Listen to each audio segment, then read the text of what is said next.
ফেলে। তাড়াতাড়ি অ্যাম্বুলেন্সকে ফোন করো আর রাজকে হসপিটালে পাঠাও।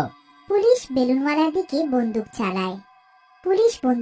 কিন্তু বেলুনওয়ালার কোনো ক্ষতি হয় না। গুলি তার শরীরের পার চলে যায় আর তার কোনো ক্ষতি হয় না। ভুতুড়ে বেলুনওয়ালা আকাশ থেকে গায়েব হয়ে পুলিশের পেছনে এসে দাঁড়িয়ে যায় আর আস্তে করে বলে, মারো, মারো আমাকে, মারো, মারো, আরে মারো। তখনই ওখানে সুরেশ আসে। বেলুনওয়ালা সুরেশকে বন্ধু বলে ডাকে আর তাকে বলে, ওকে বিরক্ত করো না, সে যা করেছে একদম ঠিক করেছে। ওরা এর সঙ্গে খুব খারাপ করেছিল আর এ তার প্রতিশোধ নিল। তুমি আমার সঙ্গ না দিলে আমি আজ মুক্তি পেতাম না ভাই। মুক্তি? আর তুই?